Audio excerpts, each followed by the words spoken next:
Good evening, ladies and gentlemen. Ed Fields here along with Rogan Smith, and we're KDC. And thanks to KT. No. CT. Yeah. Well, I call it KT. No. Really? No. Yeah. That's not a name. There you go. It sounds the same. Condelaria. Yeah, we killing the curry. Killing the curry. Yeah. I knew you'd talk about the curry. Mm-hmm. It's been a while. Long time, right? It's been a while, yeah. I owed you all some curry. And you know one thing you don't want don't owe no curry. Okay? D-O-N-C. Don't owe no curry. The curry mafia will come out. I'm happy to make and y'all break the happy. leg. That's you. Why do I like curry so much? And you're all 'Cause killing that's it. the Trinidadian in you. You think so? Mm-hmm. Well, why do you like it so much? I don't like it that Yeah, much. you like it much. It was Jones on my curry. Because I'm hungry. It's so nice. It's such a nice flavor. It's perfect for like how it's like overcast outside. Either soup Now, or curry. sorry I didn't have no slaw. You think I should open To up a go curry with shop? And do different meats and stuff with curry. Well, just curry Like chicken. curry mutton, curry chicken, That's all you said. curry That lam, might work. curry Curry fish. fish? I've had I curry think it fish. gets too It's far. really good. Yeah, but I've had filet. curry I fish think you before. just go with the curry chicken. No, man. Maybe a Mutton. mutton. Yeah, maybe a mutton every now and again. No, you have to have mutton. I don't like the mutton because it's too bony I love mutton. and too greasy. It depends on. It depends on It is greasy. Yeah. if you get the Because the male or the female, what part you getting it when from. you leave the curry mutton overnight, is getting that white crust. I can't stand that. The film. The film, the The grease fattiness? film. Yeah. The what? The fat. Oh, Yeah. that's so. I don't think gross. that's good. Yeah. I'm not That's gonna. to tell you what your insides look like. Well, I try to move straight through. Oh, in and out. Don't give it time to cake up. In and out Don't burgers. give it time. You don't want no curry cake. that helps it. I presume the What? the white stuff. No, the it film. hardens No, up it and hardens it's up. stuck in your gut. Not in your belly. Yes. Yeah. It does. Mm-hmm. I mean, I thought you meant when you put it in the fridge. Yes, it does. Right. But Not if in you your don't, 98 if you're not a degree person, body. if you're not a person, I don't know why we're fixated with this stuff, but if you're not a person who is which one would call regular, okay, that's in there, man. If you home in some air conditioned, that cake it up. Okay. Right, because the air conditioner is going You to cool it, affect. you cool it, the body getting It's good. going to affect Especially if you drink, hey, your if body you drink some, temperature on if the you drink inside. some ice cold Coke with that. No, man, that doesn't boil that up inside. No, the Coke, boy, that Coke will ice it up, man. So anyway, how Rogan Smith is avec la foi. She has a cold. Yeah. I just made that up. I don't know if I don't know if Foi. foi is cold, but I don't think F-R-O-I-S. it's but I don't think it's avec is with. But I don't know if cold is. Right, if that's She would be more like mal. or no bueno. Mal is Spanish. sick. No good. Yeah, mal is sick. Yeah. Man, So this happened so quick. and I think did you actually two things I need to ask you, Rogan Smith, and you have a kind of a your styles, man. You come up with these different styles. This is more like a Ming Dynasty Midluck. Anyway, so let me ask you a question. So did you have the masks at home already, or did you go and purchase them? No, so I went to the pharmacy to get some medication, And you talk deep to them? and this is how my voice, like, okay, so when I'm about to get a cold, like my voice will You go Barry husky. White? Okay. You could hear it? Yeah, I can hear Okay. Barry White. Yeah. So- all you gotta do is say, "Okay, I got enough of your love." So then when I went in there, I was looking for the masks. Uh-huh. And so the pharmacist said they don't sell them individually, but she had a couple. Kate? She had a couple that she bought for herself because she was sick too. You know, but And so I you got a it. couple of them. It was by VIP Lounge. VIP Lounge. Yeah, VIP Express. But they sell the Chinese food. They sell it. Well, You're the Chinese people like to use them. silly, but they're actually smart, so they go to work with it, and it makes perfect sense. I didn't You want. know I why kept they gotta coughing. work with it though, pollution. Yeah. Their No, thing but- isn't. Their thing isn't about germs. No. But I also read several articles that talked about how they're so committed to working that even when they have a cold, they will wear these masks Oh, okay. over their face because they don't want to infect other people. Okay. They don't want to miss work. What about the airport set? I don't know. But I think it's courteous. Why is it that only one nationality of people or ethnic grouping of people wear the masks. You don't see the Scandinavians wearing the masks. They must you don't get the cold. But do you notice that it's only one grouping? They're actually smart. And Rogan Smith. From the Ming So Dynasty. now when they see you with the Ming Dynasty look, they go, who are your people? Who are your people? No, I didn't want to infect you guys, because then you know how you go. You would say, I made you sick. So how are you going to eat the curry through the mask? No, I didn't. Okay. So you don't care about sick, what you eating?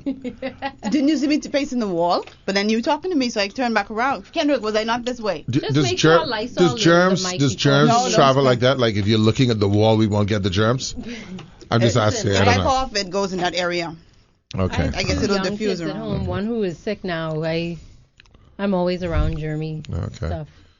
I don't like when people be I, sick around. my immune system is And pretty this is strong. Candy, by the way, And I have a folks weak who are immune talking. system. She has the hoops on today. I want you to know I bought some hoops Not the when big I was ones. away, and they're even bigger than that. Yeah, that's what I was saying. These aren't big ones. Okay. These Yeah. are middle It's size. very sporting. You know, you could do high lie or something like that in them. And hoops. You know high I lie? got 3 hoops. Yeah, I don't like the nose ring. I told you that before. I love your nose ring. Well, that's good for you. It's something I just feel it's like What? It's like okay. hypnotic. Like I'll just be focused on it. She's a cute nose. Instead of the nose Do you ring, see that? It's fine. Do you see the ring? No, I don't. Does it cause your eyes to water? No. What I want to do is I want to make sure now you start focusing on it. I'm not Do going you see to. it? You don't see it? No. Mm-mm. So, Rogan, if you had that in your nose, I you don't wouldn't even see feel it? it. You wouldn't be going like this? I could see it. I've had nose rings a million times. A million times. A million? A million times. Okay. Maybe 2 million times. All right. So that means you would have. Did you just use the same ring a million times, No, or do you have a same million hole. rings? Switch it out. Huh? Switch it out. Like the people say, same hole, different pole. All right. So In this no, it case, was just a different joke. It was a ring. thing. I Huh? said in this case, different ring. Mm-hmm. Yeah, you went. It doesn't. Yeah, Yeah, he it went, doesn't. he It doesn't have the went. same. It doesn't have the same feel to So it. nobody, I'm nasty. Mm-hmm. I didn't make that up. Mm-hmm. You bring it up though. Well, I mean, you're talking about holes. Is this liquor in this thing? No, it's iced tea. And if it were, I don't think you want to expose that. Why not? Well, is that liquor in your thing? Really? You want people, I mean, come on. You don't say. We're It's- talking about the curry Hey, and all that it's stuff. unsweetened iced Yeah, I tea. think You curry want some? is a little different in the world of acceptability than liquor. No, it's not. Okay. Boy, she's a alky. No, boy, he's a curry. I mean, come on. He's sending curry out there. Boy, all you do is eat curry, boy. You can't even go to work. You eating curry all day. After he eats the curry, he gets very abusive. Beats his wife. And they tell you, I want the curry chicken, No. not the curry mutton. Why you forget the coleslaw? There's slaw. Where the slaw? I don't have the slaw. Rogan doesn't like the slaw. You don't like coleslaw? No, I love coleslaw. I don't like him saying slaw. You don't It like. right, You it see the sounds- kind of little it sounds so sloppy idiosyncrasies. and- sounds like You see. slaw sounds like he put the coleslaw in his mouth, chewed it up, and then spit it in the No, bowl. slaw sounds like it's been And spit on Do it. you been see- outside Ken. all day in its juices, and my then God. it's got Ken, a do you certain see the little funk. things? Yeah. I ran into someone the other day, Probably right? like that. Who told me they don't go to Hey. restaurants. You know why? The mayonnaise gone bad. They say they don't like to go to restaurants because they've always had a problem since they were a child with the different frequencies of the noise on the plates. Who's zoned in on that though? That person, Guess what? I can vibe with that person. No. okay? The different frequencies, they can't handle it. Mm-hmm. Okay? Wow, it's what we choose to focus It's on. everyone has a thing. Yeah. Okay? So, and that's what, you could do a whole life kind of like HBO special on people's people's things. moods, yeah. Like, I don't know if you all know about Candy. Can you do it? Can you do it on the yeah. air, Candy? Just the sound. Can you do that on the air for us? Oh God, no. Just do that for us. Oh God, Just no. I'd like Candy to do it if you I don't have to mind. take Oh off my my God. Take out the hoops. hoop. Take I out I the don't know hoop. if I could do it. Yeah, you Hold can on. do it. Yeah. I'm still plugging my ear. Now, it's one thing. It's one thing. Did It's you one hear thing. that, Ken? Yeah. Hold Oh on. my God. Okay. Now, let me say something. Let me say Did you something. hear that? Yeah. Now let me say yes. Now let me say something to you about that. Okay. What that is, ladies and gentlemen, is where Candy gets her ear lobe. Is this a lobe? It's my whole ear. The whole ear, and pushes it against the other part of her and ear. it feels great. So that she makes sound. Now, here's the thing. It's one thing to say, be able to do that. People do things like, people move their nose. I can't do it. People can move their nose. But it's another thing to, like, be obsessed with doing it to where you're doing it all day because it gets you off. No, it doesn't get me. No, it does not. What does it do? It is a comfort. I don't know. I've been doing it since I can remember. Like sucking your finger. It's a comfort. It's like a blankie? My ear gets hot, and it's your just ear gets hot? Yeah, it does. Nothing else? Just the ear? No, my ear gets heated, not hot. Like, it's Well, a heated kind of. Oh, when you do it, you mean? Or just it's getting heated now? It can. In a normal day, right? You have your head. There's your head. Yeah. Is the head getting heated or just the ear? Sometimes my ear is just hot, and then I click it. Okay. Before we go further with you, I want to ask people some question. Rogan Smith, have you ever heard of the HEA, the HES? Hot air syndrome? The heated air syndrome, yes. I told you about this. You see how good she is now? You see how good we are? About 2 years ago, I don't know if you remember, but I told you my ears will just automatically just get flushed with heat and get super red. And it takes a long time to cool down. It takes a while to cool down. So that's 2. Ken? That's 50% of the people And in I'm this asking room. the general public if you've ever had this issue. We have 2 people. They happen to be in the studio who have HES. Maybe it's a woman thing. I don't even know when I started doing it. I have a feeling it's been a long time. It's since childhood. We're going to wrap up, and then we'll talk about more of Candy's idiosyncrasies. No, we're not. Like the sniffing of books. We'll be right back. I think I'm not the only one. You'll be right. Okay, good. Again, we're very conservative, ladies and gentlemen, and we're happy to have you. Again, we're talking this evening. Our guest this afternoon is going to be Cassius Stewart. I was going to say Moss because there's a Cassius Moss. Yeah. He also ran for party politics. But in the meantime, we're talking about the CTI. I don't even know how we get here. See, she knows what it is. I don't even know what it is. Kendra Thompson. Idiosyncrasies. Sorry, yeah. She smells books. Now, I have never really encountered in my life a book smeller. Book lovers smell books. I've gone to many bookstores in my life. Rogan Smith is a book lover. Mm-hmm. Do you go out of your way to put your face in the crease of a book? I smell books, but no. I don't go deep like Candy goes deep. Candy goes deep. Candy parts the book and gets her face into the book. Right deep. And then I don't even know how she flips it because her face in the book. But if you get like a new magazine or something, and see, I used to work with Candy. See, you heard that? What is that? I just mentioned if you get like a new magazine, and she goes, "Oh my goodness!" I've never heard people react to. This is why I say, ladies and gentlemen, be as warped as you feel like being, but just think of the weirdest things that people are into. I like curry. That's my thing. Beyond curry. What you it's not even beyond curry. I like curry. What you into smelling? Curry. Beyond curry. More curry. And after more curry. The hottest kind of curry you can get. And after that, come back to the mild curry again. Bodily or whatever. No, I don't like bodily smells. I'm repulsed by bodily smells. Not even your own? I don't smell. Do people? Who says so? Do I smell? I don't know. Have you smelled me? I've never smelled you. I can say that. Have you sat here and go like, I hope next week doesn't make me say like, on a really hot day, at the end of the day, your deodorant has expired. You don't smell a little ripe-ish? Ripe-ish. What? Is that like a junior ripe? Child, my deodorant goes until I take a shower. Some people don't like. Listen, there are times that I know that I am not. You have yes. No, there are times when you know you are not.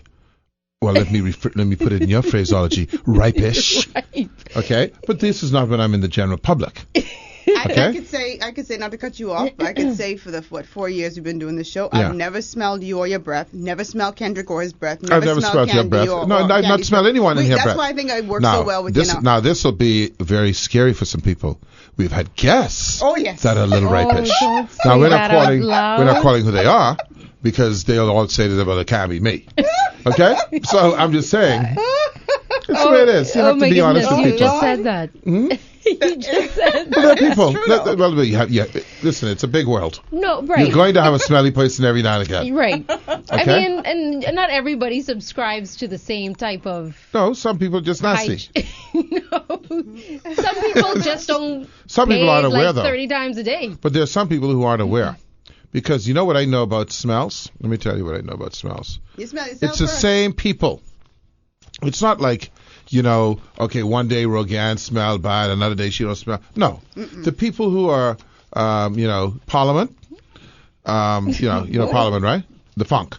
The funk. Funkier than Funky, Parliament. yeah. Oh, yeah. Okay. The people who T-funk. Oh, you have another one? No, I don't. It's only. Would you like to share? No, thanks. Okay.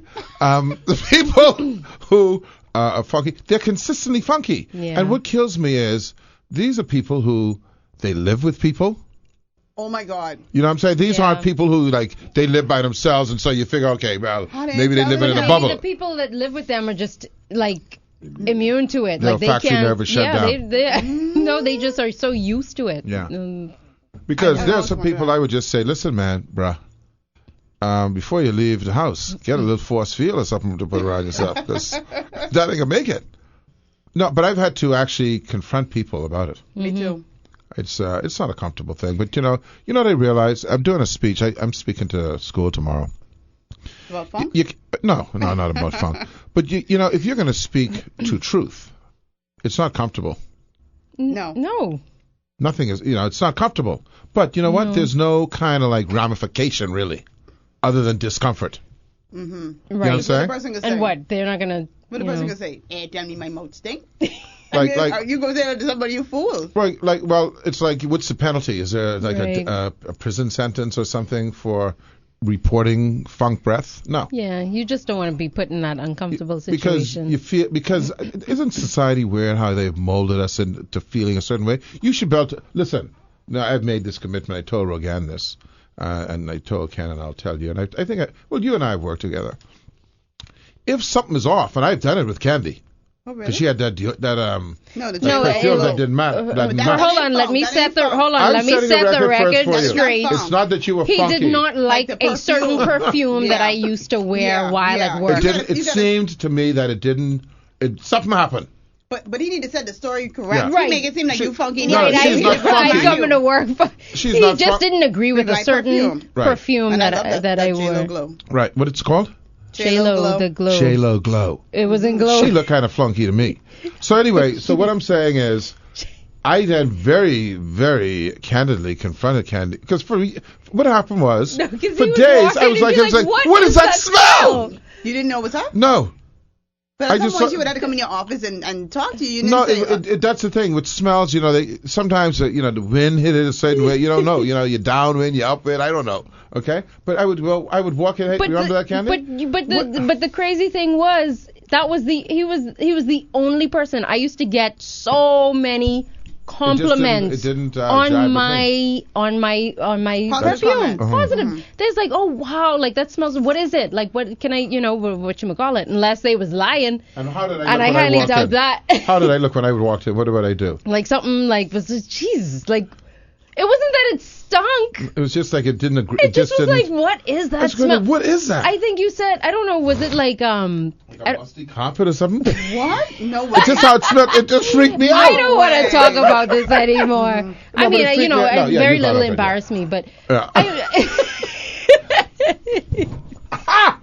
Anyway, so But no, yeah, no. he just didn't like the perfume. If I came in here, I hope that we have enough of a I can buy it and I can relationship. wear it and let's see if you still have that Yeah, same it could have reaction. just been a thing, like maybe your, sweat glands or something. Or whatever. No, Ed, it was your nose. Okay, your it's my nose glands. olfactory Yeah, He was pregnant. glands was but out maybe of it's whack. because I ate too much curry and it didn't wake up Possibly. to that.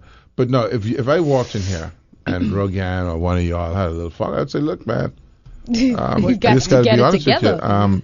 Things, Little on the as we say in the Bahamas, Frowsy. you're a little high. You're a little right. Little high.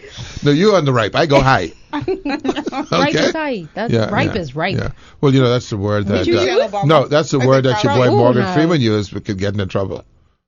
You heard when he said Say that. what? He went to a woman. He was on a borderline Me Too. Oh, what happened? No, I don't. This was about a year or so ago. No. And apparently one of the ladies who he was, because I can envision the whole thing, right? Because it's like a mindset. He went up to the woman, right? And he said, you're ripe. Now, he wasn't talking about high or, funky. He was like... Ripe for the going. For the picking. Oh, my goodness. Yeah. It's amazing. Yeah. Anyway, I don't know why we're you talking can be about that. guaranteed that I will let you know. On, All right, so Candy, first of all, again, thank you for the curry. You're welcome. It was major welcome. See, now, curry will come out through your pores. Well, like I say, I'm scared of that now. The folks, we don't eat the level of curry that you boys down in Mumbai. Okay? Okay? Formerly Bombay. Okay? They eating curry straight through. They got curry chicken, curry rice, curry ice cream, curry. They do have curry ice cream. Okay? And they curry eat ice cream? They eating curry straight through. My brother said he was in India. He worked in India for 6 months for the bank he worked with, right? It's too much curry. And he lost about 80 pounds. So if you really want to lose some weight, Rogan Smith, go to India for about a month or two. Because he wasn't eating the food, or because the food he's eating so going straight through. And finally, he just say, I just eating like broccoli. Okay, but he lost a lot of pounds, man. Well, there you go. So, you have to, it's a certain, and it comes out in your pores in a certain way. Yes. Nero and them have a certain, look. That's why I say you better be careful. We need to let our guests know that we had curry in here, so don't think we just frowsing. Well, this doesn't but that's smell not high. frows. The curry in here doesn't smell. This, it's first of all Indian. But it goes to people's nose, because some people might not be offended by curry, and other people might be like, oh my God, it smells so bad in there. Okay. What's at the show? I think I might want to go to the show tonight. Oh. Do you know? Oh, go watch John Wick. That was great. I want to. They saw should John give Wick you 3? the keys. And that was the first one that I'd ever seen. I love Keanu Reeves. So go watch that. I like your killing movies. See, the thing is this, not your killing like, well, actually I like those too. But what I like, and it's not because of the killing, I have this deep desire to be able to mess some people up. You know what I mean? Yes. Like, you see, like my daughter told me just recently, she informed me that she's going to Europe for the holidays, right? What's the first thing that came in my mind? It's a quiz. Taken. Taken. Yeah. Okay? Liam Neeson. What I like about the people in here is that we're in sync. Okay? Okay? No, I mean, I want you to go with a pack of people. So the thing in my mind is, and then I had a really bad nightmare about it. Oh. I felt like she went, and the only thing I could do was row the gendarme. Okay? That I really couldn't do the karate. Right. Okay? Whereas my man Liam had some destructive skills. He had special skills. And I wish I had those skills. I wish I had the skills. So if someone messed with me, I just snapped the wrist. And then they look at me and, okay? Or like, you take down like 5 people one time. Can you fight? No. That's why I wish I could. If I slap you, then you can't fight. No, I'll push you down.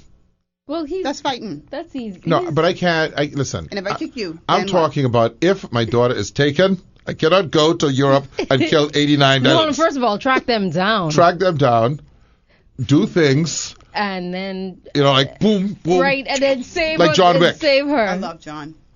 And what? And save her 3 times, because I don't get it. Taken 3. Right. I'd say, listen, I'm not your father I'm like, well, anymore. your skills ain't that special. Well, no, I don't want to be your father anymore. You got a problem. Just take a keyboard. I can't take the stress. But so that's why I like movies like John Wick, because when they decide they're going to walk into like your boy Equalizer. Yeah. Mm-hmm. I like how he go in and he walks in and he sees Candy, Rogan, Ken. And they're all ready to, you're all ready to come and attack me. Mm-hmm. And I look around and I do the timing. I do my little watch. Mm-hmm. And I time how long it can take for me to take y'all out. Okay? And I have all the moves. Like, I'm going to get the mic. I'm going to shove it down Candy's throat. Okay? That's what I get that now. Well, no, because that's the kind of skill I have. I break in teeth and shit. Stuff.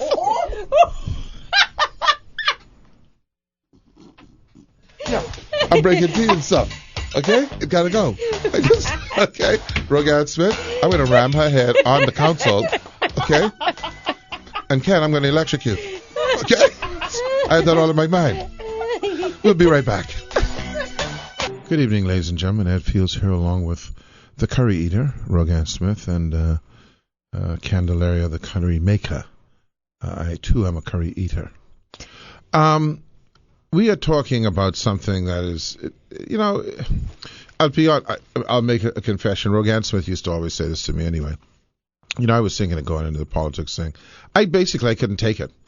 I am not cut out for irrational, uninformed, and malicious. Yeah, malicious, mean-spirited, just for the purpose of winning or something, just tearing them down, because the mere fact that you can have that phrase, right? Yeah. Tearing someone down. What's that about? You can tear Hitler down, but I mean just someone who happens to be your political opponent, And so we had this situation with Miss Emmanuel just recently, and forget about the contact, the other stuff.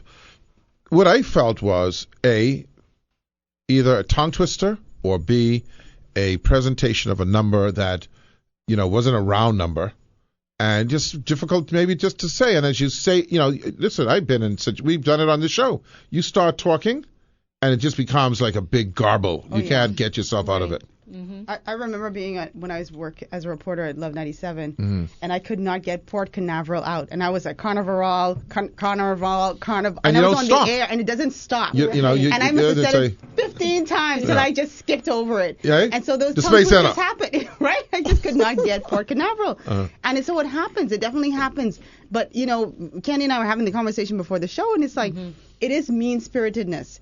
Yes, was it funny?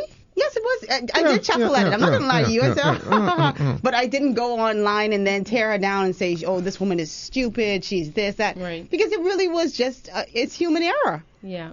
And just all the comments, that came after, like calling her things like dumb. Yeah. Well, what I always find myself amazed at, and the Tribune editorial made a very good point, or someone else made a good point. I can't remember if it was. I applaud the Tribune's editorial today. I don't know where it was, but someone made the point, like, you know what? That person had the courage to go. You see, we down these politicians. Oh, it takes moxie, my friend. But let me tell you something, man. I don't even know where they get the balls to go put themselves like that. Because let me tell you, the first and foremost qualification, see, I almost said something wrong. Foremost qualification is you have to be able to put up with ungrateful, and let me use the word, suckers. Yeah. Okay? Yeah. I tell people all the time, you can go and it's the kind of scenario where you can go and build a house for someone, and when you build a house and they move in, they'll go, now, so what about the 60-inch TV? Yeah, where the furniture? Okay? It is I think the best way to go into politics is this. If you have the Constitution to completely know that you're never going to win, okay? You are not, the people who support you, you don't need to worry about them. And half of them will turn against you.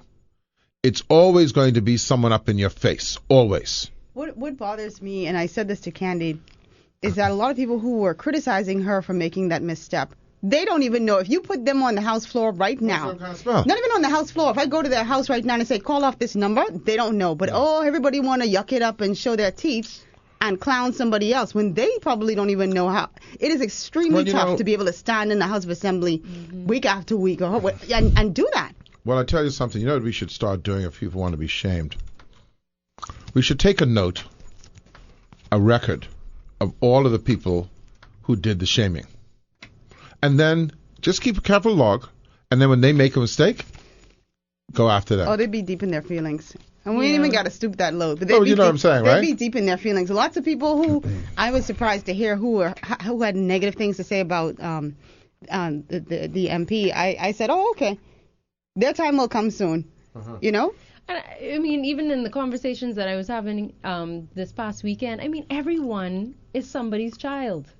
Everyone has a child. And everyone has a child, right? And I'm thinking, like, how could these things come out of your mouth, knowing that suppose something like that happened to your own family, your own child, or something like that, you will automatically be on the other side of the fence. This is the human We just have a very stinking, nasty way about us. No, that's not just behavior. It's everyone. And look at what's going on in the States. Yeah, human beings. It's us. But here's the thing. You remember that little thing I gave you about what I would do for 36 million or billion? The reason why people do the things they do, why they're mean-spirited and malicious, and all the other things, is because they never believe that they would be in that position. Because if people were or had the belief that they could have that same thing happen to them, they wouldn't do it. But they don't think that far ahead. Nope. Okay? They don't think that far ahead. Yeah. These are the people who say, boy, I understand how that women feel now. After it happens to them. After it happens to them. Yeah. Okay? Then I get but it. what they should do is think, boy, I understand what women must be going through now. And don't say what they were about to say. Yeah. Everybody want to have an opinion. And I was telling Rogan, you know what I don't like? It's like it's like everyone can't make that statement. It ain't available for them to make. No. What you saying, Candy? No, it's like like a bullying victim syndrome, right? Oh. The onus is on the victim to, and we're talking about Emmanuel saying, okay, well, you know what? You put yourself in this position. You should have known better. You should expect that, guess what, if you make a mistake, that people are going to go in on you, and you just need to toughen up your skin and deal with it, as opposed to why you gotta be so nasty. Right. Yeah. Let's talk about that first. Like, okay, it's one thing to own up or to admit or to identify that somebody may not be up to snuff, but then you're gonna add insult to injury and just bring her right down. Like, we like to break people right down. And that's, to Rogan's point, let's not dismiss humor. You know, you can have memes that are going like 7,000 million, you know, you can have a little humor. Right. But it's not personal attack. Right. It's just a joke. Right. You know, like, you remember, there was a lady, but I forget her name. But now that's a thin line, too. It is a thin line, but you remember the woman who did, someone Wolf, the comedian, who did the the president's, the White House Correspondents' Dinner. She writes for Comedy Central. So. She went over the line with Sarah Saunders.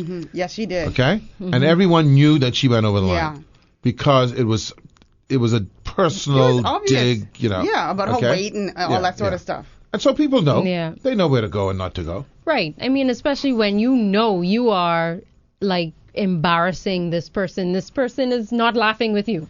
You know what I mean? Like, she's not enjoying this with you. It's not like some little punch, little jab here and there. So you know what the difference is? If you make a mistake, right? I can tease the mistake. Right. Okay? But then I can't go, well, you know why she made that mistake, hey? Because them earrings, they so big, she can't even see, her head shape. Yeah. It has nothing to do with the mistake. Or just calling someone stupid. Period. Like I was saying to you just now, like on a press conference, I said more happier. Because in my head, I was nervous.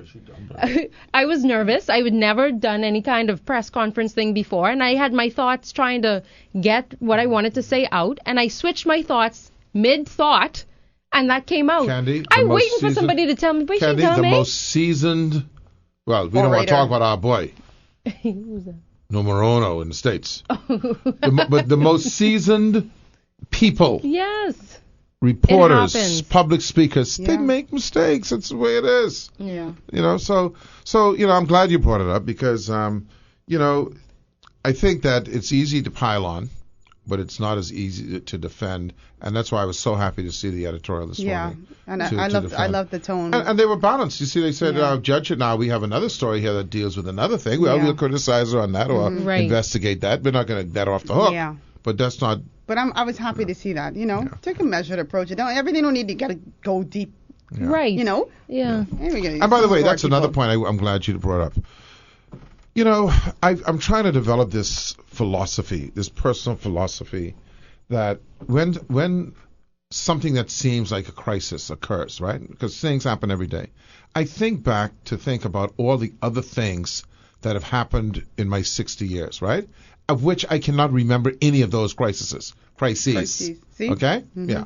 Okay? So that means that whatever I'm going through now is not that big of a deal. Okay? But yet we have this capacity to take every little thing and mushroom cloud it.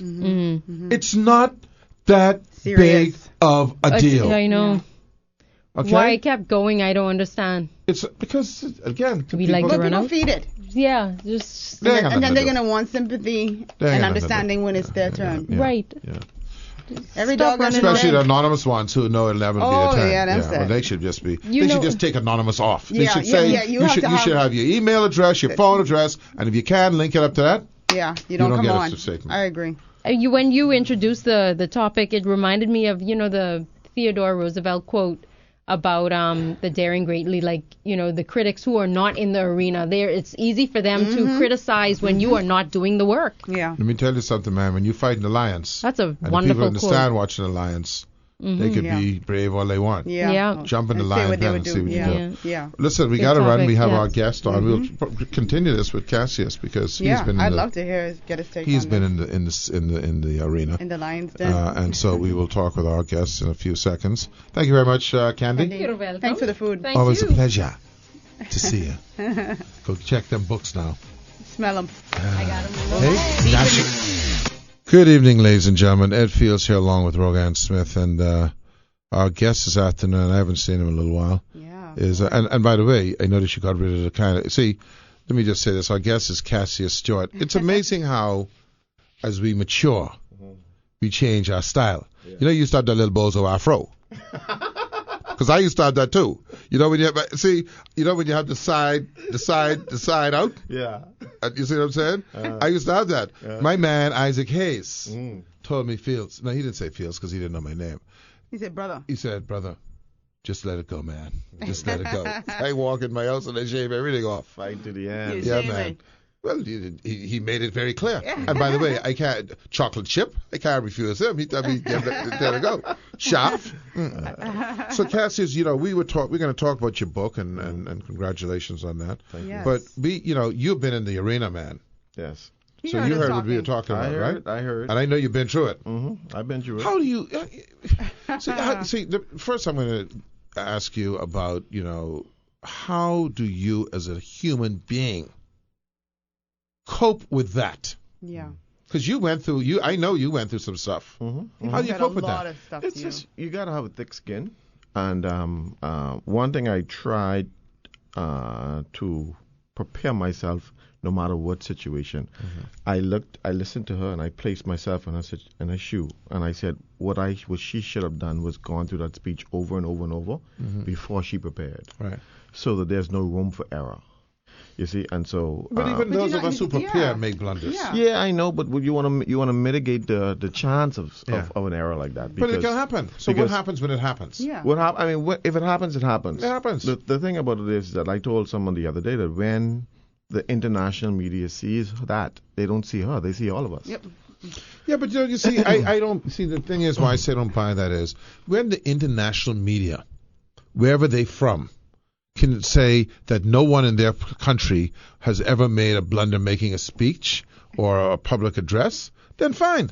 Yeah. We're very harsh on ourselves. See, one of the things that I found about Bahamians is that we only tend to think, for some reason, this only happened to us. We're 300,000 people. We're not the only people who make speech-related blunders. No, I mean, it's a universal thing. Look what are we Donald judging the Trump- whole United States by Donald I Trump? was just No. about to bring that up. We are human beings, but I mean, we are judged under a different situation. But we are human beings, and we are all subject to mistakes. Right. The thing is, when you're in the public light, though, you have to always try to be as I get best that. as you possibly can. But- Where you walk, the way you dress, the way you speak, the way you say good afternoon, good evening, you have to be as polished as you possibly can, because you're no longer just an average citizen that can make that mistake. But let me ask you a question. See, that's interesting. Have you, by doing that, that's where you set yourself up for no error. See, I think that the ideal public servant or politician should be one who people just feel, okay, you know what, he's a regular guy. And not walking perfectionist. He's not, because, Rogan Smith and I had an argument when Mr. Christie made that boo-boo in Fox Hill. Well, that wasn't a made boo-boo. but whatever he said, it was he put up his middle finger. yeah, but I'm saying whatever it is, it was a mistake. That was and I'm totally different. saying that we've heard Perry Christie for 40-something years. Okay, and he never said anything like that. So It's to me. But also too, it's it's preparation. You've been, for those who have been done speech writing and understand how to speech, if you're coming across as an error, you got to know how to smooth it off. You got to, but you got to know how to smooth it off. Say, that boy, takes practice. Say, boy, tell me what this number is. Well, like I said, I would have just said, you know what, over 7 million. Yeah. And leave it at that. Or plenty million, or something like that. Yeah. But you have to know how to, when you're in the public light, you got to know how to present yourself, one, and if you find yourself in a tripping over words, and sometimes that be tripping over words. But the question, I think, you got to know how to smooth it over. Yeah, but the question, let's say you don't smooth it over. Yeah. Do you deserve the ridicule? That's my question. Not just the ridicule, because it's you were talking about humor, right? Yeah. But to get into like the personal, zone, personal attacks. See, but you should not get personal, And one thing that I've learned in politics is that politics is politics. If I'm attacking you in your policies, that has nothing to do with you as an individual. No.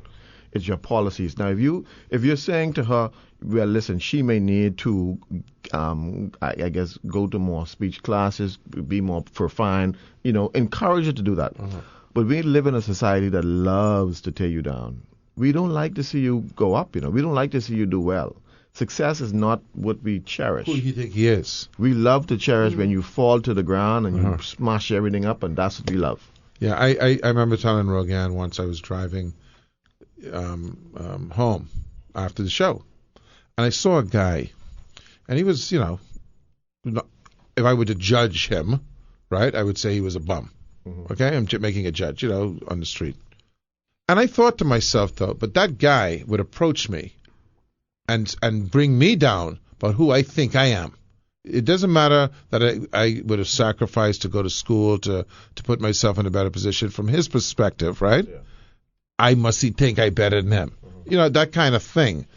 Where does that come from? Well, everybody has what they call that self. They want to feel important. And, when you try to help somebody or even try to present yourself to somebody, they don't want to feel belittled. Even though they may be in a destitute state, they still want to feel important. Right. They don't want to feel condescending. And so, for their own selves, their ego kicks in and say, in order for me to feel like a man, let me retaliate back at them and say, who you think you are. But even before you say anything, that I'm talking about people who, before you even say anything, they'll see a guy on the street. Look, but that's their own insecurities, okay? Yeah. And so you represent something that they don't have or can't have, and that's their own insecurity. But, you said something earlier, Cassie. You said, for those individuals who are going into the public arena as a politician, they have to have thick skin. But even those individuals who have thick skin, they still found themselves in those situations where, it's just ridiculous when you're dealing with the level of criticism that comes their way. It's so personal. Right. Listen, so how did you deal with that? Listen, it's, it is something that you always deal with. Now that we also have social media, because when we started, we didn't have the social media like this.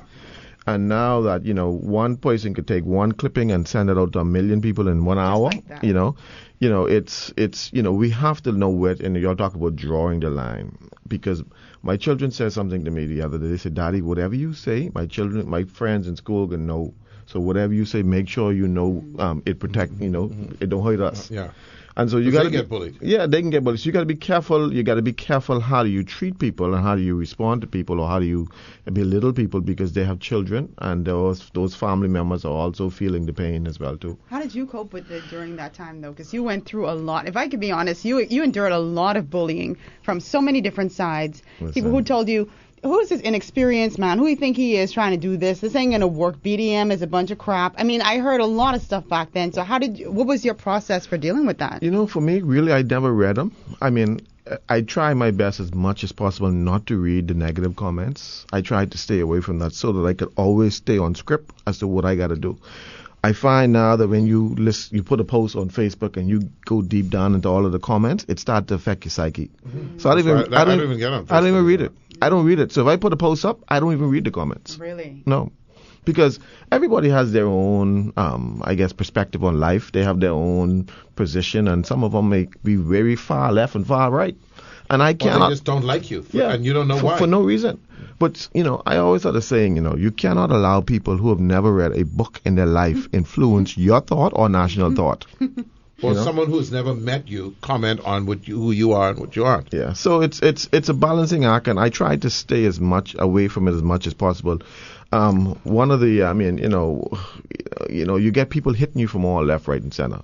And like I said, they don't know you. They don't know why you're doing it. But you are attacking their position. Their position is, this is my political party, and now I can't get my contract, so let me try to destroy you. So you don't fool with that. Yeah.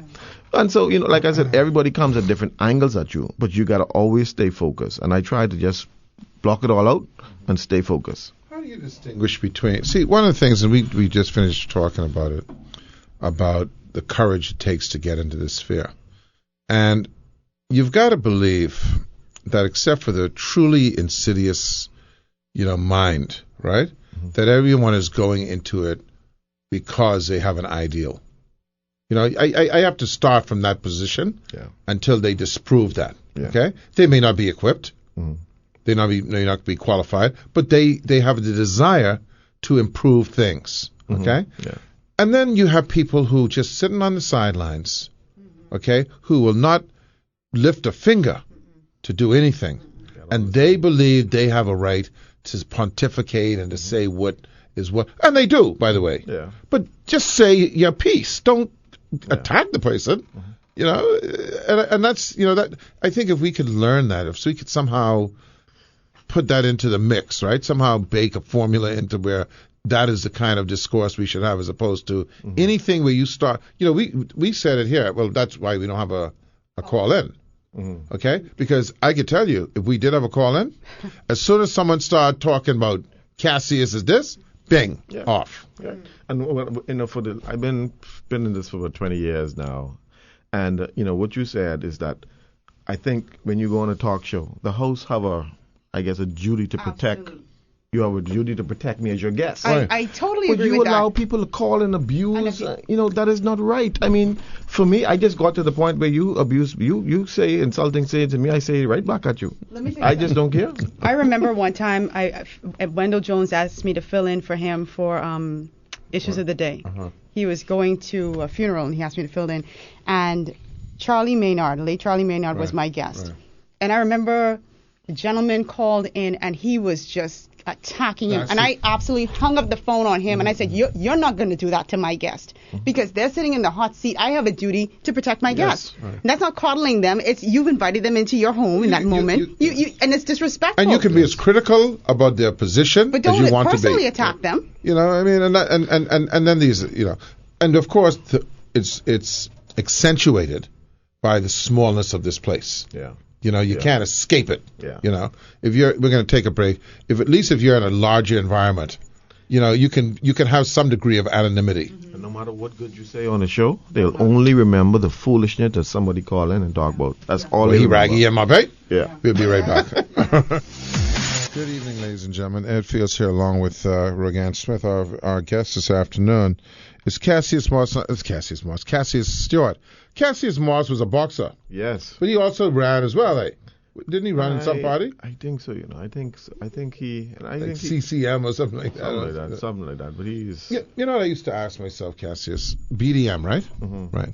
I used to say to myself, given the reality of the world that we live in, PLP, F&M, and I'm around where 25 years was PLP. So even F&M would fit into this category, what I'm going to say. And I'd say, you get a bunch of guys in a room, and they, at the peak of your party's life, right?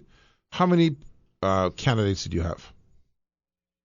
Do you ever go in all 40? No. We didn't reach that much. Probably 20. 20. Yeah. So at the peak of that, and I would say, okay, even now with a field of 20 people, you can't be the government. I mean, you'd have to run the slate, and then get some kind of coalition, right? Yeah. What was going through your mind in terms of what is realistic, or was it that you just wanted to be a part of the discussion? It wasn't being a part of the discussion. That was easy because we were being courted by both the F&M and the BLB from 2000. It was about trying to bring something new to the table. And, I was looking, as a matter of fact, I looked at some pamphlets we did in 2000, Rogan. I mean, I still had that here. I had hair, and I probably was this big.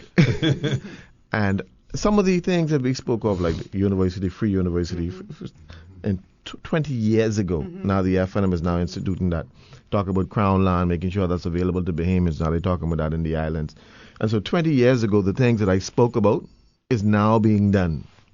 And well, that's what I meant by part of the discussion. You're at least at the very minimum, you're injecting these ideas in there. But we wanted to really, I think, and still, a lot of younger people want something, want to change. How that comes about is another story. Whether or not we have the tools to make it happen, and it was always resources that was always challenging for third parties. Of course. Because, you would say, okay, election coming up, you would start campaigning. When it was time to go buy radio ads, the FNM and the PLP bought everything up. Mm-hmm. You can't even compete. Yeah. But did you ever really feel that you could win? Yeah, I felt, I never do something without believing. Well, no one does. I mean, it's a lot of commitment. Because, it's you creating a product, right? And this could be the best water in the world, right? That I have in my hand. Right. And I could say, Ed, Rogan, I got this water, and it's the best water. It's healthy. But it's whether or not the people want it, And people have traditions. And when you really look at FNM and PLP, it goes really beyond culture, history. It's in the DNA, if I could use that word, because the Valley Boys and the Saxon is a part of the integral cultural makeup of the society, and the FNM and the PLP almost become semi a religion. Well, that's why I'm talking about the realisticness of it, because once you come to grasp what you just said, right, you realize the battle you're up against. However, things that are impossible is no longer impossible once it's done. No. And there are people who fought greater mountains, climbed greater mountains than what we had to climb this way. Gandhi, and you can go down the line, who had impossible stuff stack up against them, but they made it happen. I mean, whether or not people say, we should have stuck, we have the stickability. When we started off, we were young and we were energetic and we had no kids. After a while, you get married and you have kids. You got to feed them children. How old were you when you got into that? I was 28. Wow. Yeah. I was 28. I think I was 28 when we formed the BDM. And I had no kids. I wasn't married, and I had a lot of time. I could go get locked up. I could go get locked up and go to jail, and go lock up again. But now I can't do that because my children know, Daddy, your head good. From what you know now, because that's hindsight is always a thing. Is there a third-party possibility? There is the possibility there. Whether the third party generates the capital to be able to invest in their campaign. See, now they have social media, which we did not have. So getting information out is not easier than what we had. We had to always cause some kind of fluff in the country. Now they have social media and they can use that to their advantage, but they have to be strategic in making sure that they can reach the people. And people are now leaping out for something new. Whether or not, and they they want newness in both the PLP and the FNM and third party. Yeah. But when I asked Ms. Komalafi, and I think Brian when he was there as well, the difficulty I feel, and it's like the Republican Party and the Democratic Party in the United States, they have this strong baked-in base. The brand is strong. Okay? Yeah. And they have these base, like you say, go back so far, people don't even know why there's something. They're just it. Yeah. And now to create a third base is where the difficulty... It takes time. Yeah. It takes time. It can be done either through a revolution or time. And whether or not you have the time to keep massaging. Because remember now that the BDP was the official opposition led by Henry Boswick. They then, after they had some collapse over the Cuban missiles, the Cuban bombing and so on. And so now they then joined up with the FNM, who became the official opposition. And they took their time. They took time to become the government. But it's time or revolution. Yeah. Are you retired from politics? I don't think I am retired. I don't think you ever can be retired. If you love your country, I don't think you could ever be retired. Because if you're not satisfied with where you are, all of us have a duty to make sure, stand up and say something, do something, be a part of it. And so for you to throw up your hand and say, well, that's it, that is doing injustice to the generations to come. Do you have to be involved in politics in order to affect change? Can't you do it from a social standpoint? You can do it from many standpoints. And what I've done now in my book in that I've written is that, how do you build a country? There are many facets to building a country, and one facet is small business, strengthen that, making sure that people can have the tools they need to have successful businesses. Whether it's talking about, I guess, non-governmental organizations, creating more NGOs so that we can have a greater voice in all areas. And so there are different areas in which you can use to really build a country or be a part of the dialogue. However, for me, when your foot is already wet in the well, you may want to go back to the well. I have a question. So there are people who, I guess your messaging or whatever it was, didn't resonate with people when you were in a third party. So you went into one of the major parties, and I guess there was a thought process that perhaps this was your chance to actually go to the House of Assembly. Why do you think you failed to resonate with those constituents? Well, in the Bahamas, people don't vote for you; they vote for the leader. Well, not everybody. I vote for candidate. Most. Well, let's say. I know I may be. 15 people vote for the candidate. Yeah, 15 people. No, I had someone said to me, right? She said, "Mrs. Stewart, I like you in Bamboo Town, but I had a problem with Mr. Hubert Ingram." I said, "But Mr. Hubert Ingram didn't run in Bamboo Town. You won't punish me because you had an issue with him."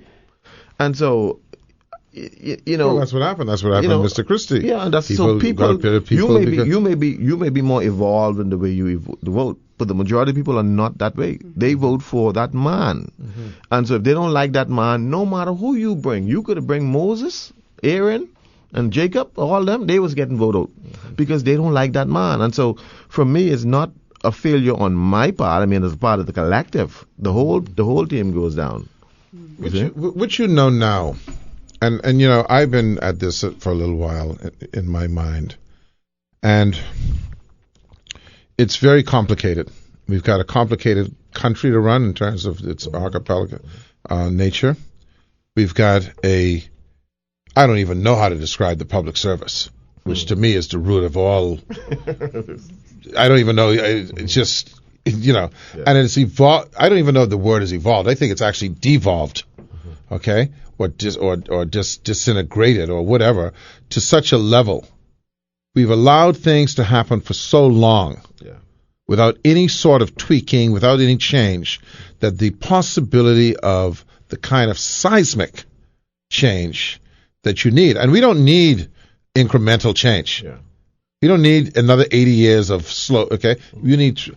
Is that kind of how do you in your mind? And we're gonna come back. We gotta take a break, Ken. Oh, okay, we're okay. How do you in your mind formulate? Because I tried to do it, a method that will make some sort of paradigm shift that can take us into another, progression, so to speak. Well, across the board, whether it's the public or the private sector, we have to come up with strategic approaches to making sure that we can grow those sectors. One of the ways we will grow the public sector. I mean, grow the public sector in terms of productivity. Oh, okay. All right. One of the things that we know that the public sector is Really, I guess, what's the word? When you become relaxed and fat. Fat cats. We have to. Slothful. Yes. We could use that word.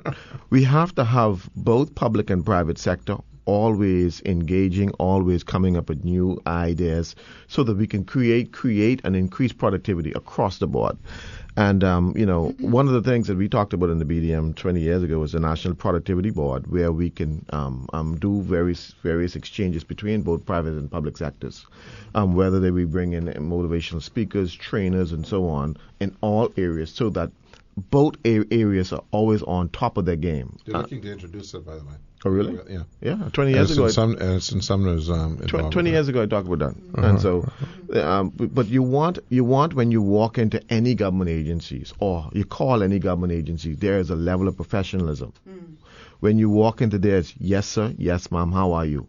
Across the board. But that don't come by happenstance. In management, we have something called Six Sigma. Six Sigma is basically 6 standard deviations, and under 6 standard deviations, it means in manufacturing, out of every 1 million products that is produced, the error is less than 1%. You see, or 0%. So what they've done now, they've taken that same type of theory and put it into management and leadership. The Six Sigma theory, where across the board we have zero defect in terms of whether professionalism in calling, going and meeting people, going to the hospital. Everybody's on cue. Doctors, nurses, everybody knows how to give that customer service to the individual. And so it has to be strategic. Yeah, that's not going to come. It doesn't happen overnight. Yeah, that's not going to come. The problem is when you have a manufacturing plant, and you got an owner of that plant, okay, and there's an efficient process. He goes, wakes up one man and says, I've just found a new product a new process. I'm putting it in, and we're doing that. You go down to ministry or whatever. You're dealing with not machines. You're dealing with human beings. And you go to them and say, well, listen, this is the situation starting tomorrow. Yeah, okay, yeah. So how long are you going to be in this power? But, like I said, and also too with people, you have to show them the greater good. You can't just come and you said, we're changing this. We're changing this because this is the outcome of what we want. And because you see the outcome, then people are more likely to buy into the process. Yeah, see, I'm going to be the cynic now, okay? What I think, and again, this is unique to at least our experience here in my view, but probably exists elsewhere, that there are lots of people who are either not suited to be in that position, and they know it, or they are benefiting from the inefficiency. Yes. So when you come to them and say, hi, how you doing? Listen, I'm going to put in a new process where, and I want you to buy into it, by the way.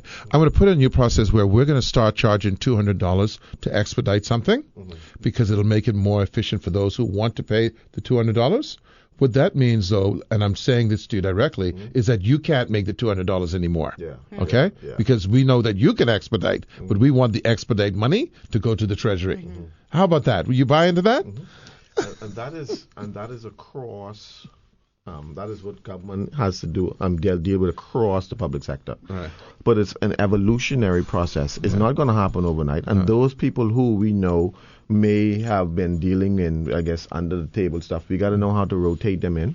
But also, too, we got to know how to train them and let them know, like I said, for the greater good. Because if you take in all the money and put it in your pocket, then that means we have less money to be able to buy products for the hospital, less gas to go in the police car, less products for the ambulance and so on. But it's all about showing people that, listen, I saw a Chinese. I think they got to go to jail. I don't think showing is the thing. Well, I mean, like one or two got to go. You got to set example. Yeah. But I saw a Chinese man, and he was telling me, we were talking about the taxes they pay, and he said, we love to pay taxes. And he said, because we know where our money is going. Right. And so people don't have a problem paying taxes. No, if they know what they're getting. If they know that, listen, we get health care, we get proper education, we get good streets, we get clean water, so we would pay.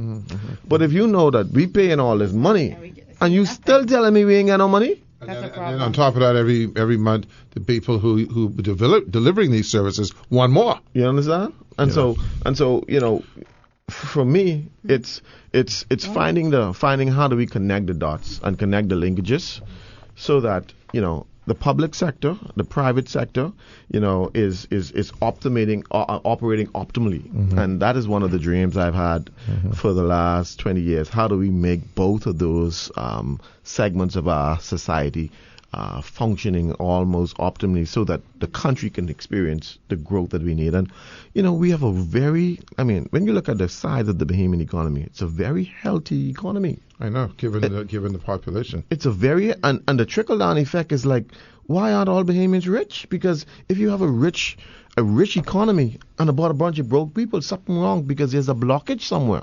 Or we don't know how to manage, and this is a good segue. Or we don't know how to manage our wealth. Yes. And that's what we have. Yes. And that's a good segue into this. You've written a book. It's called A New Start in Business. And I'm astounded. I'm actually involved with someone right now, and I'm amazed at how they are sound business persons in terms of commitment to their business, right? But they just don't have the wherewithal to take it through on a daily basis. Yeah. Is that what this is about? This is basically about that. Yes. It's all about. See, Ed, one of the things we have all know that the banks will tell you that, people come to them and they have no business plan, they have no this, they have no structure. The deficiency in the structure of the small business sector is what I was targeting.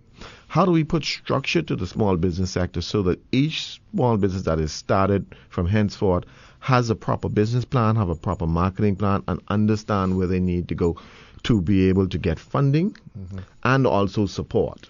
The problem that you are talking about is basically operations. Henry Ford had a problem too. Henry Ford did not graduate from high school, but he had ideas. And what he did was he knew that he did not have the capacity to operate, but he pulled people around him to make it happen. And so you got to understand in leadership, you don't have to be the smartest person in the room. You got to make sure you have all the smart people around you to get it done. And so you have to, I talked about that in the book too as well. How do you make sure in management hire people that are smarter than you so that at the end of the day your business is doing more than you thought it could have been done? But see, that's an interesting point that you raise, because it's always been on the business owner in this town to essentially acquire all the tools, right? Yeah. Do the business plan, etc. Learn how to operate your business. Learn how to do this. Learn how to do that. Learn how to do this. The reality is we could have a whole nother sector of people who are lending advice to these small businesses. Right. And then these people have to be prepared to pay for the service. Right. But you pay for the service because there's an ROI on that, right? There's a return on that investment that you pay these people for. I have a young lady, I think you know her, Rogan, who is involved with about 5 or 6 different businesses. She does essentially, she's a QuickBooks wizard. Yeah. Okay? And she can come into your business and she can set you up. She's not an accountant, but she knows how to do that thing. Yeah. And that changes the life of all the people she deals with. But people have to be prepared to pay for those services. One of the things when I did business planning, I had a company called Professional Business Consultant. We did business planning and marketing planning. People walk into your office and they want to sit down with you for hours and hours for free. No. They want all the advice, but they don't want to pay. Pay for it, yeah. And then also, too, you said, okay, the business plans cost between $2,500, $5,000, $7,000. That's all the money they have to invest in their business. So I thought, how do I give them the information that they need to start their business, the tools to writing their business plan, writing marketing plans, writing all of the financials at a lower price point. So I put it in the book for $29.99. There you go. So it's a manual. It's a manual. It's a manual. It's a manual and a guide to help people get started. Yeah. And so but for me too, I mean, we have to, as Bahamians, Pastor Miles always used to tell me Bahamians don't like to pay for service. So if you read Rogan, the great Rogan Smith, I don't know if you know her, her column in the Punch today, it's all about we don't like to pay. Okay? We don't pay. No, we don't. No, but I think in many areas, Cassius, we're immature. Yeah. And I think that a mature economy, with mature sectors, such as a small, I still get the feeling in this country, small business entrepreneurs don't really see themselves yet as that. Yeah. I know. Okay? I agree. And as a result, they don't do what is required. If you buy a car, they get that, right? If you buy a car, you know that you have to take it in every so often to get service. Right.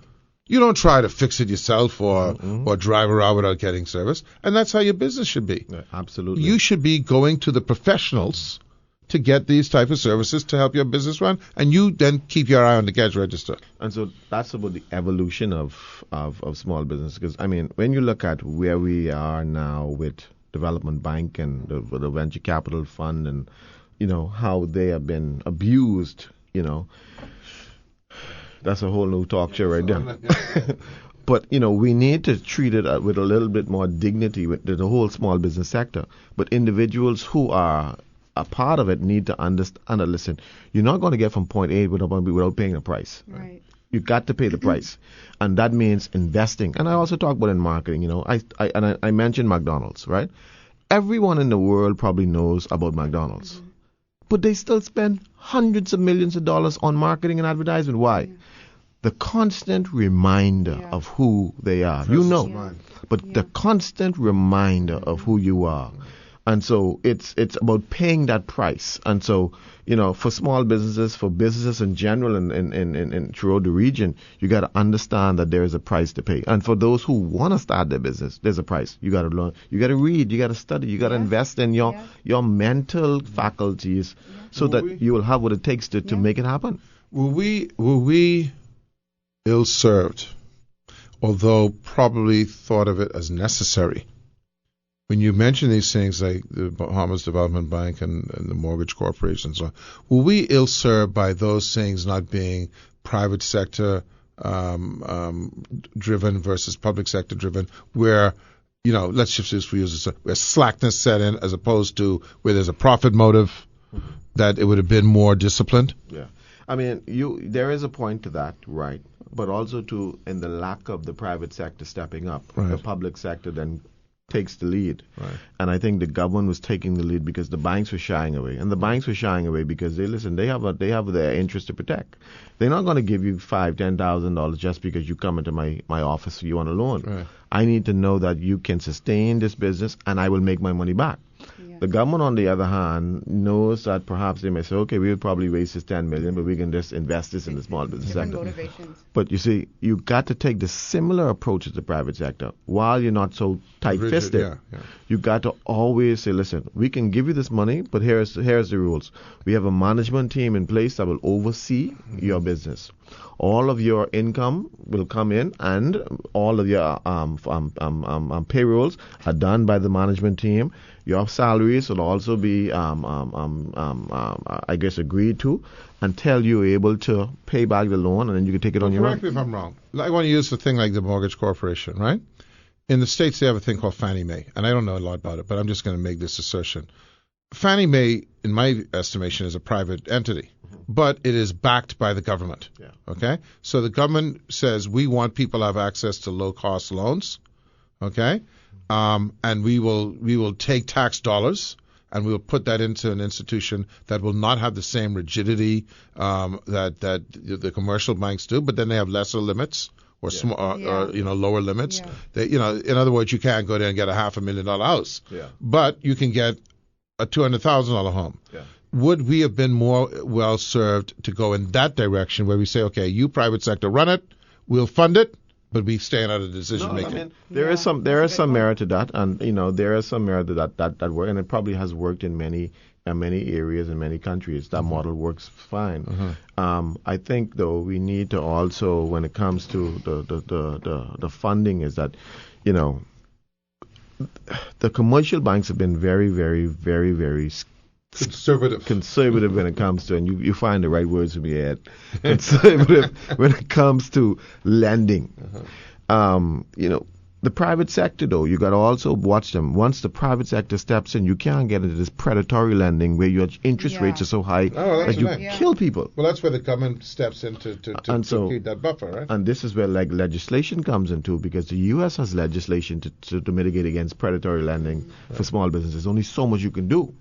In the Bahamas, I don't think we have any legislation to that, you see, because if the small business sector is to grow properly, it has to be capitalized. It has to be capitalized, because it's like gasoline. If you get that money, the more gas you put on that, the fire will grow. But you don't have that money. You can't get access to the money, and only a small segment of the private sector is lending money, and there's only so much you're lending, $5,000, and $5,000 ain't really no money to do that in business. Yeah. And so, the challenge continues, and I hope that once we can put structure to the industry, though, the industry now can flourish, and we can have more entertainment in the industry, so that people can there are more players coming in and out. Okay. Where do we find the book, Cassius? Because I think we're out of time. The book is available on Amazon.com, and we will make the books available in all the bookstores. And I think persons who want the book, they can call a particular number. I can't remember these things. I like you now. End of the stage of life. I don't even try to remember them. It offers like a toolkit of sorts inside of the book. So it's a manual. It's a how-to. Yeah. The book is A New Start in Business, a powerful guide to starting your own business by Cassius. What's the V for? Vida, V-I-D-A. Like Vita Blue? Yes, I was named after Vida Blue. Vida? Yeah. Vita Blue, the VIDA? baseball player. Yeah. And, I was named after Vida. Muhammad Ali and Vida Cassius. Blue. Okay. Yeah, so Vida Blue. Yeah, all right. So the number is 467-2929. You can call, and we have a delivery system. What we're really trying to do is we're trying to really get customers. Some people can't move. They just want a book. We can bring it to you, too. So call the number. Business owners, 467-2929. Yes, 467-2929. We don't often get authors, but we have one today. And ladies and gentlemen, that's Mr. Cassius Vida Stewart. A new start in business. Thank you very much, Cassius, for coming by. It is a pleasure. We haven't talked in a while. We gotta keep We'll do it some more. Yes. All right. Rogan? Yes, sir. Good to see you. Always.